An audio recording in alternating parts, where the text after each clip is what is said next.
Nós precisamos ensinar, vocês são sacerdotes. E quando eu falo sacerdote, eu não estou falando só do pastor. A Bíblia fala lá em 1 Pedro, capítulo 2, versículo 9, que nós somos raça eleita, que todos nós hoje, no Novo Testamento, somos sacerdotes reais. Amém, queridos? Amém?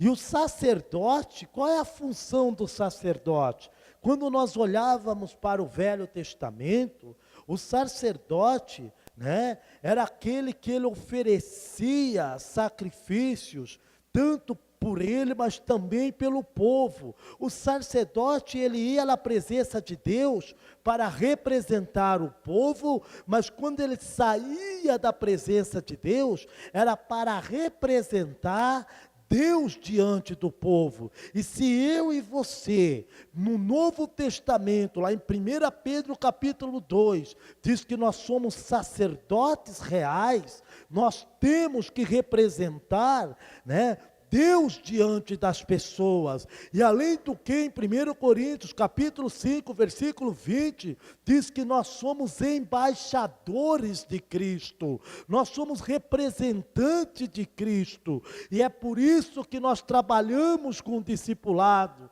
E olhando para Malaquias, capítulo 2, nós vemos que o sacerdote, que as pessoas vêm até nós, em busca de orientação, em busca de aconselhamento, mas é um aconselhamento não baseado nas minhas experiências, mas naquilo que a palavra de Deus diz. Isso é o discipulado, E quando nós olhamos para o livro de Malaquias, meus irmãos, muitas pessoas só sabem falar Malaquias 3, 8, 10, que diz lá sobre os dízimos e as ofertas.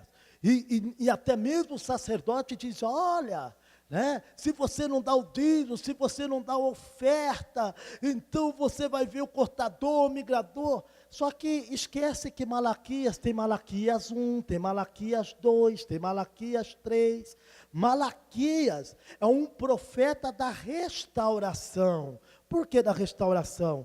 O povo ficou 70 anos preso na Babilônia, estava ali impedido de adorar a Deus, e então agora eles foram libertos, e ele estava retornando para a sua pátria. Então Deus levantava os profetas, ensinando ao povo como eles deveriam se comportar, para que novamente o inimigo não viesse ali aprisionar eles. Então, várias coisas eles estavam deixando. O dízimo e as ofertas era apenas mais um aspecto do que eles estavam falhando. Era uma totalidade. Não é somente você trazer o dízimo e a oferta que vai fazer de você uma pessoa abençoada, mas é a entrega. E essas pessoas, o que elas estavam fazendo? Elas estavam casando com pessoas que adoravam outros deuses, Então ali, ela estava deixando ali os princípios de Deus, que não era para eles se prender a julgo desigual, que não era para eles ter aliança, porque casamento é aliança com pessoas que eram aliançadas a outros deuses, porque isso traria maldição sobre a sua vida. Trazia maldição à sua vida. Eles também não estavam se importando com o templo, eles não estavam se importando com os princípios de Deus, e o dízimo e oferta era apenas mais um quesito. É como a gente olha para Sansão, e fala assim, o que fez Sansão perder a unção, foi ele ter o cabelo cortado, Não é isso que a gente fala? Imagina, Sansão como nazireu, ele não podia tocar em nada morto, ele viu lá um leão morto, ele foi lá, ele pegou mel daquele leão que ele não podia tomar bebida forte, ele foi lá e ele bebeu bebida forte, ele não podia ter contato com outras pessoas que não fosse israelita, ele foi lá com Dalila, o corte do cabelo, porque era a gota d'água. O negócio é que a gente confunde a tolerância de Deus com a aprovação de Deus pelo pecado. E aí a gente vai fazê-lo da nada não. Não vai acontecer nada. E aí vem a gota d'água. E aí é onde a gente perde a visão espiritual. E aí é onde nós casamos com pessoas que não bebem da mesma água, que não professam a mesma fé. E aí entra o divórcio. E aí entra a separação. Só que ali tem filhos que resultam desse relacionamento. E que olham para o casamento e como os pais são pais separados. Olha para o casamento e fala, não vale a pena. Pessoas entram no casamento já pensando em separar. Entram no casamento já pensando no divórcio. E quando você faz assim, você está desinstituindo o que Deus instituiu. Você está falando que o casamento não é tão bom quanto Deus diz que é. Você começa sem você se aperceber, porque quando eu falo que aquilo que Deus criou não é bom, eu estou falando, o Senhor não sabe de nada. O Senhor não é soberano, o Senhor não é Deus, o Senhor não sabe o que estava dizendo. E isso eu abro uma legalidade para que a maldição venha sobre a minha vida, venha sobre a minha casa, venha sobre os meus filhos, venha sobre as minhas finanças, venha sobre tudo que eu faço. E aí você começa, eu sou dizimista e ofertante, conforme está Malaquias 3, mas não olha para Malaquias 2. E aí você fala, esse Deus é mentiroso. Essas palavras são enganosas. Essas palavras não se cumprem na minha vida. E você começa agora a blasfemar contra Deus. Você começa agora como aqueles 10 espias que chamava a terra que Deus chamava de abençoada e que manava leite e mel. Eles falaram que era terras que devorava os seus moradores. Eles blasfemaram, eles inflamaram contra aquilo que Deus diz que era bom. E ali, os sacerdotes toleravam isso. E ali começa a falar que até as bênçãos dos sacerdotes, até aquilo que você abençoava, o inimigo tinha poder para transformar em maldição.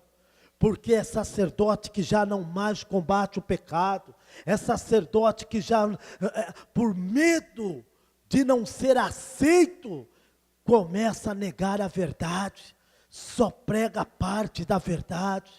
Queridos, mas o Senhor quer trazer restauração nos últimos tempos. O Senhor quer uma igreja sem mancha, sem ruga. O Senhor quer uma igreja que realmente venha habitar os céus. E Deus escolheu eu e você para conseguir levantar esta igreja. Amém, queridos? Porque todos nós somos sacerdotes reais. E Ele mesmo diz em Malaquias, no versículo 16, pois eu, Deus, odeio o divórcio e também odeio aquele que cobre as suas vestes de violência, afirma o Senhor dos Exércitos. Por isso procedeis com sabedoria e não seja infiéis. Amados, eu não estou trazendo uma palavra para condenação. Talvez você hoje já esteja divorciado. Talvez você hoje já esteja num segundo casamento. E eu quero lhe dizer que aonde abunda o pecado, superabunda a graça de Deus. Mas você tem que olhar para isso. Talvez o seu erro não é nem no divórcio, foi já no casamento. Talvez o seu erro não foi no divórcio, foi no casamento lá atrás. Porque você não olhou para os princípios de Deus. Porque você não buscou em Deus qual é o caráter de um homem preparado para uma mulher de Deus. Você não buscou em Deus qual é o caráter de uma mulher preparada para um homem em Deus.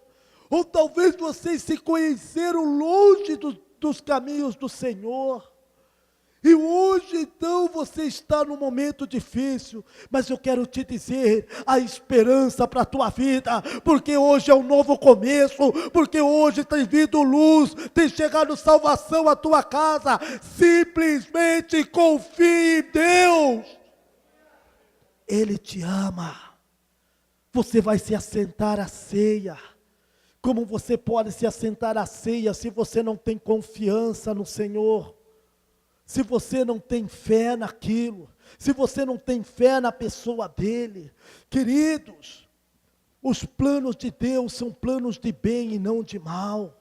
Muitas vezes, você talvez já nem está mais casada, já é viúva, mas você cometeu alguns erros que você tem que voltar lá atrás, e diante de Deus se arrepender, e diante de Deus confessar, e diante de Deus, declarar o que Deus fala, homologeu, falar o que Deus fala.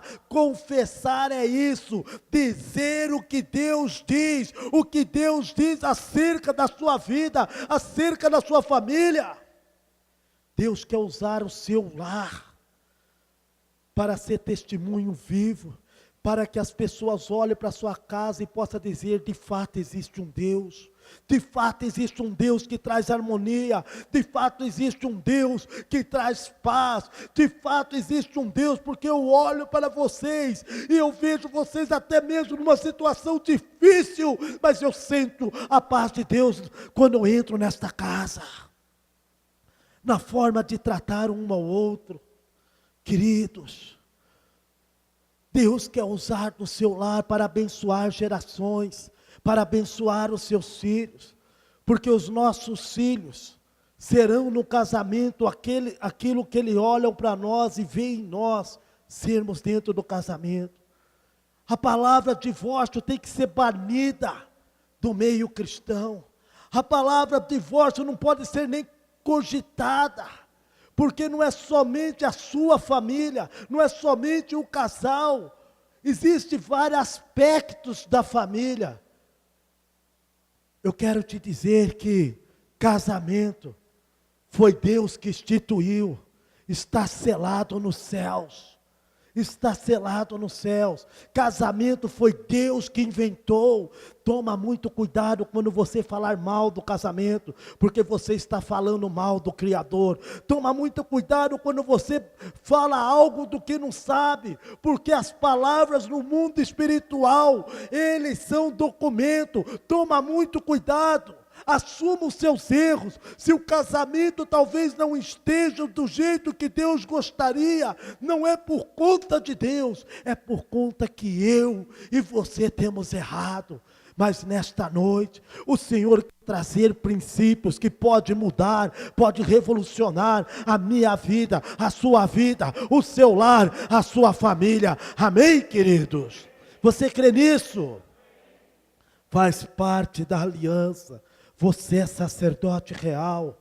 Você pode instruir pessoas. Pessoas chegam perto de você. Pessoas, vizinhos, amigos que estão com problemas nesta área, chegam perto de você, que se diz cristão, e se é cristão, é sacerdote real, e ele espera da sua boca sair sabedoria, sair ensinamento, sair princípios divinos. Esta é a minha função e a sua função no mundo espiritual. Duas decisões importantes na nossa vida. A primeira é a decisão eterna. A primeira decisão mais importante é a decisão eterna. A que Deus vou servir e seguir, né? A que Deus vou seguir, servir e seguir. Seus próprios princípios do amor, porque você pode fazer do seu Deus o amor, o dinheiro, o culto ao corpo, a busca, né, pela consagração, pode se tornar um Deus na sua vida, e você tem que fazer uma escolha. Você vai sentar à mesa do Senhor, você tem que fazer uma escolha, a que Deus você vai servir, a que Deus você vai servir, né? Os seus próprios deuses, o Deus do amor ao dinheiro, o Deus, né, o culto ao corpo. Tem pessoa que faz do seu corpo, né, o meu corpo. Não, se eu não tiver uma roupa nova, se eu não tiver uma chapinha depois de um dia de tamanduá, eu não vou no culto. Nós estávamos imaginando o Xandão hoje. Ontem eu vi o Xandão como ele é. Que cabelinho bonito. Né? Então, queridos, culto ao corpo, não que você não tenha que cuidar do seu corpo, mas a partir do momento que você não tem mais tempo para buscar a Deus, porque você tem que ficar na academia, o seu corpo está se tornando um Deus na sua vida. O seu corpo está se tornando um Deus na sua vida. A partir do momento que você não tem mais tempo para crescer espiritualmente, porque você tem que ficar na alegria, nos passeios, e você já não tem mais tempo para Deus, cuidado, isso está se tornando um Deus na sua vida. A que Deus você vai servir? A que Deus você vai servir? A que Deus você vai seguir? Pois servir a Deus é como um casamento, é abrir mão dos seus princípios, dos seus desejos, para viver em prol ao Senhor Jesus, para viver para agradar o Senhor Jesus. O fato de vir à igreja não faz de nós um cristão, assim como o fato de você entrar numa garagem não faz de você um carro. Vir à igreja não quer dizer nada. Ir à igreja não quer dizer nada. Ser cristão e atrair a bênção de Deus para nossas vidas é quando nós aceitamos os princípios que Ele nos orienta para andarmos sobre eles, né? Então aí sim, pessoas que são enganadas por falsas religiões, que de fato as afasta eternamente do Deus verdadeiro e de Jesus Cristo. Pessoas que só falam o que você quer ouvir, pessoas que só falam sobre as bênçãos, sobre os seus direitos, mas não tem coragem de falar dos seus deveres, não tem coragem de te confrontar, não tem coragem de ensinar você, porque tem medo de perder. Irmão queridos, servir a Deus e seguir a Deus é andar nos princípios divinos. Essa é a primeira decisão. A segunda decisão é a decisão permanente. Com quem irei me casar? Nós vivemos em dias em que as pessoas fizeram do casamento uma experiência de algumas tentativas, né, de erros e acertos, fazendo dele algo mais passageiro do que permanente. Eu vou casar, vamos ver o que vai dar. Se der certo, tudo bem.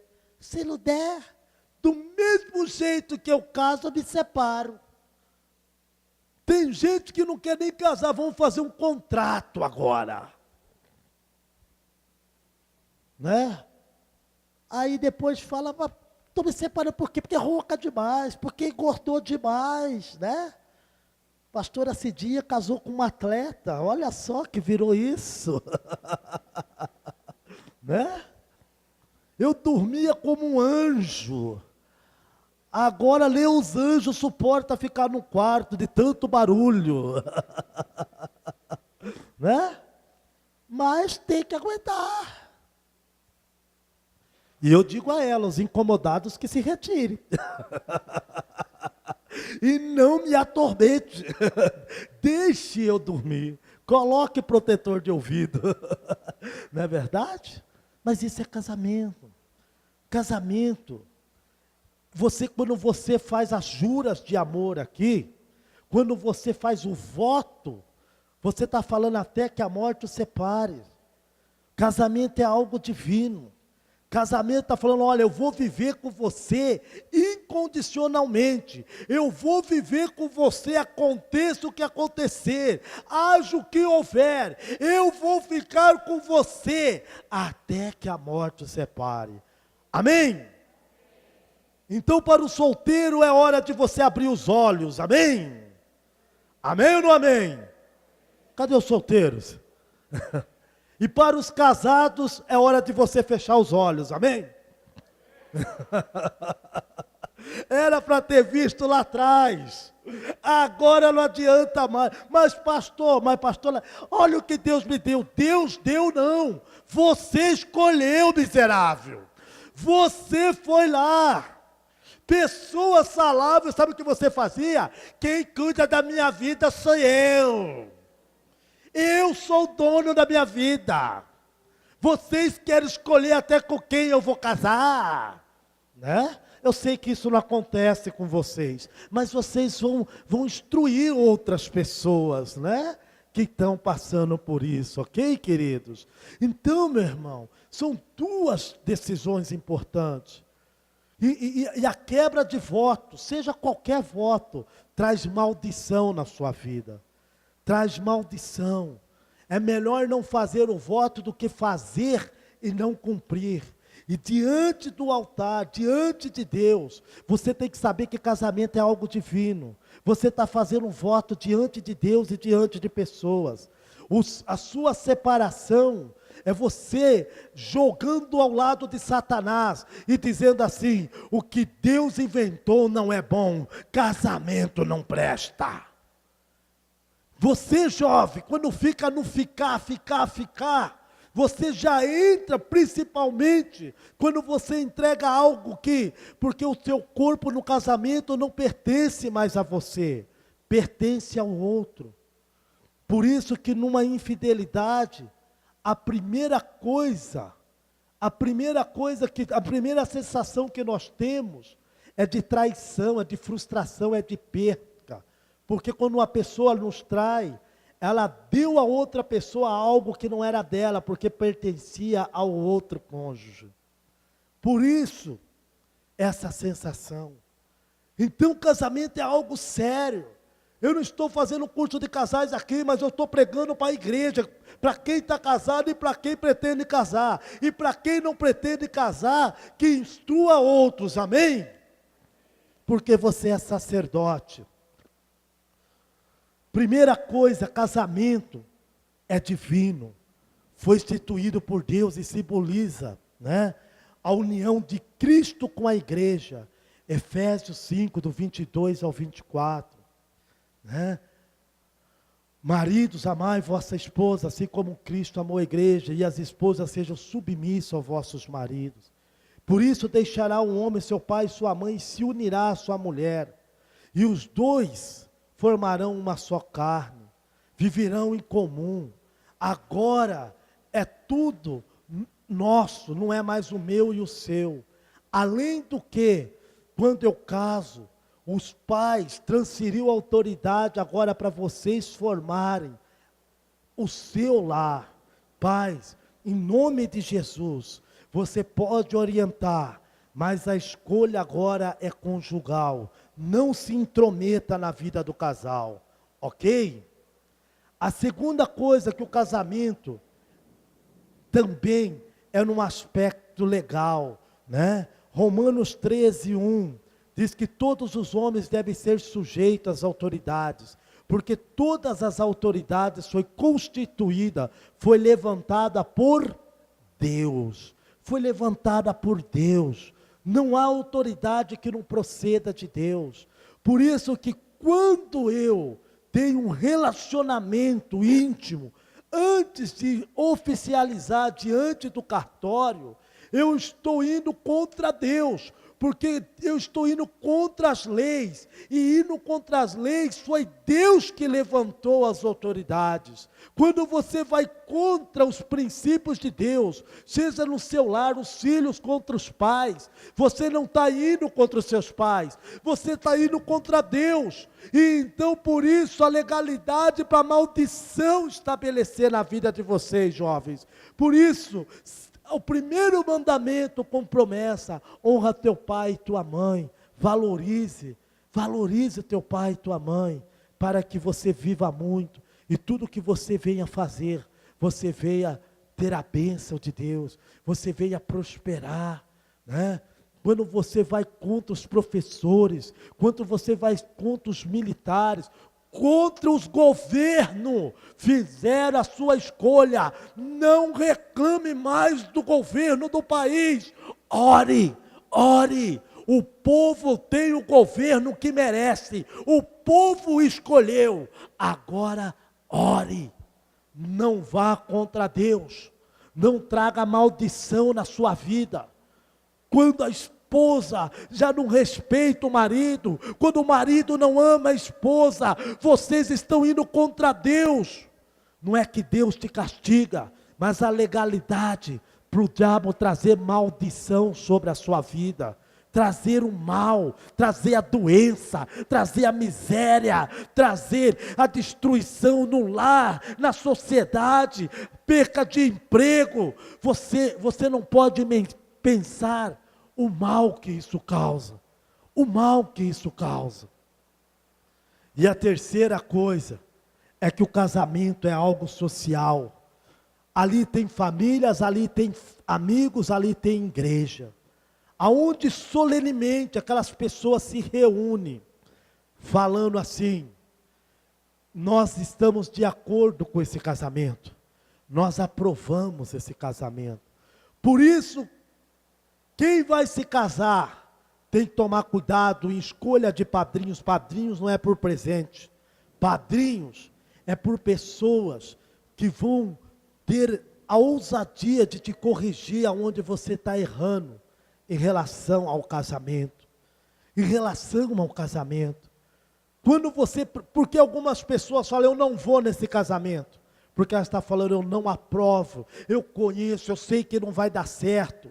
Eu sei que não vai dar certo esse casamento. Eu, como pastor, eu tenho que ver isso. Eu estava preparando isso, essa mensagem, porque como eu vou abençoar um casamento que eu tenho as minhas dúvidas, que eu conheço que as pessoas não andam no princípios de Deus. Então o casamento é algo muito sério, é uma aliança, que envolve família, envolve pessoas. Você ser padrinho, ou você ali convidar padrinhos, porque às vezes você vê que está uma vida toda errada, e você está ali. A troca de presentes é aliança, você sabia disso? Quando você estuda as alianças, a troca de sapato, a troca de presentes é uma aliança. Quando você vai no aniversário de alguém, você dá um presente, você está fazendo aliança.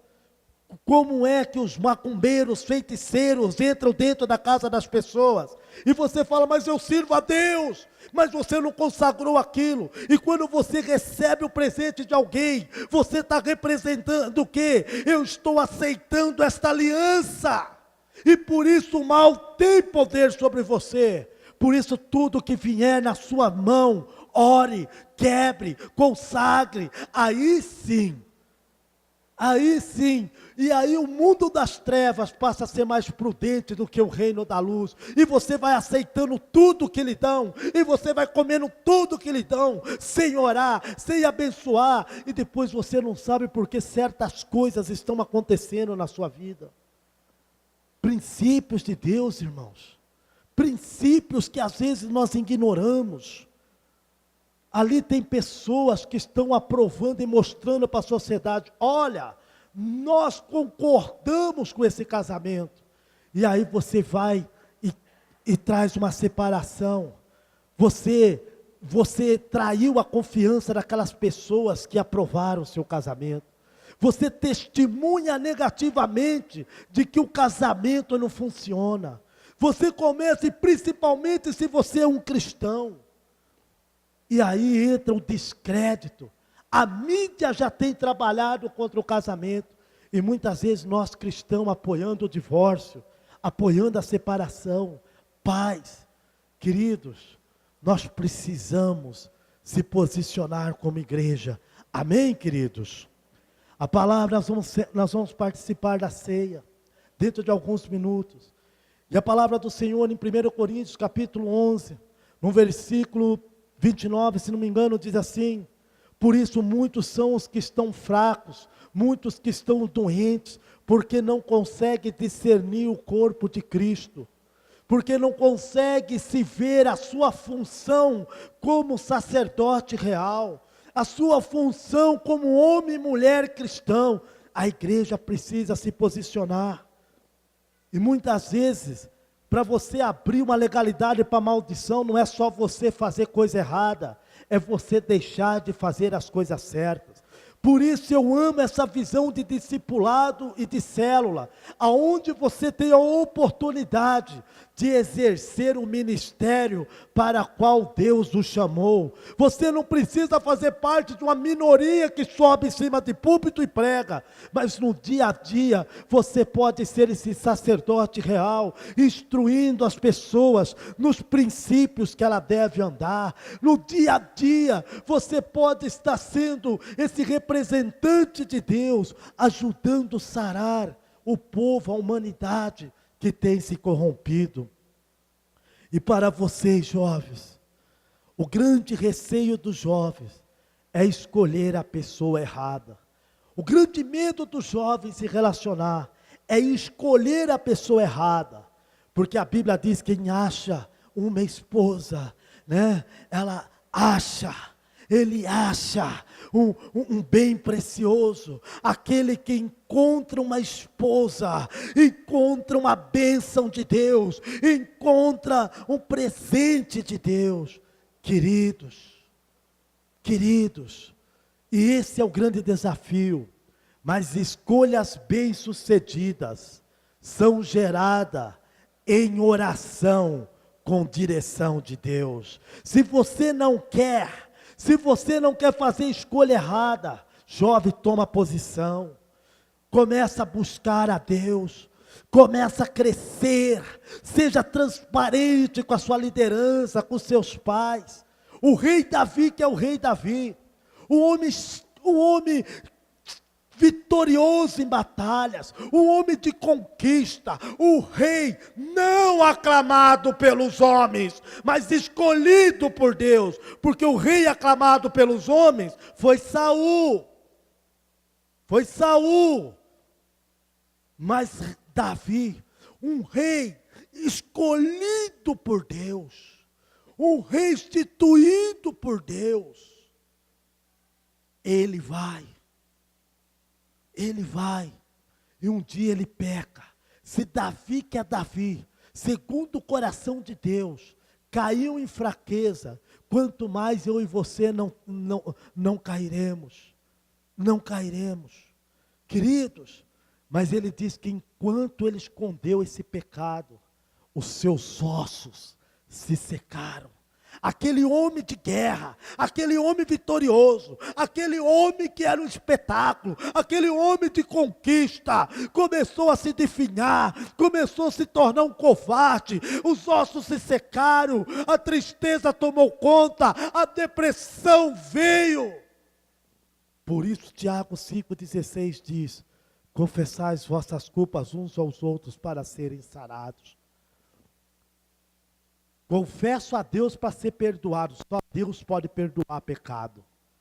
Mas confesso as minhas culpas ao homem, a um líder, a uma pessoa de respeito, a uma pessoa que eu vejo que anda pela palavra de Deus. Por isso, discipulador, você tem que andar em santidade, para inspirar confiança no seu discípulo.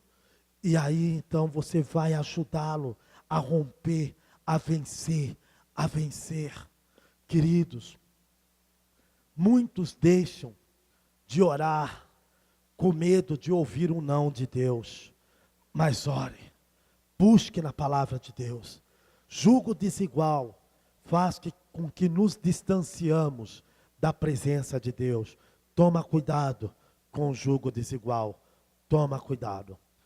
2 tipos de vontade de Deus: vontade permissiva, é o resultado da nossa teimosia.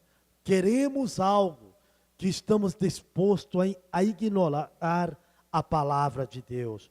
Essa é a palavra permissiva. Deus jamais vai violar o seu livre-arbítrio. A escolha que você fizer, Ele vai permitir. Depois não fale, foi Deus. Não, foi você que escolheu. Existe a vontade permissiva. O filho pródigo escolheu sair de casa, e Deus permitiu. Então, querido, se for da vontade de Deus, que Deus tire isso. Deixa de conversa, para com isso. Se o gato miar, o cachorro latir, a porta bater, então é confirmação de Deus. Para com isso. Olha pela palavra. Olha para a palavra. Busque orientação dos seus líderes. Busque orientação dos seus líderes, se você não sabe. Cuidado. Ok, queridos? E a vontade perfeita de Deus. Essa é a vontade que Deus quer que você... E para você experimentar, né, essa vontade perfeita, você deve submeter a palavra de Deus, tá? Ok? Submeter. Romanos 12, 2 diz isso. Para que você venha experimentar a perfeita, a boa, né, e agradável vontade do Pai. É necessário você transformar sua mente pela palavra do Senhor. Pela palavra do Senhor. Amém, queridos?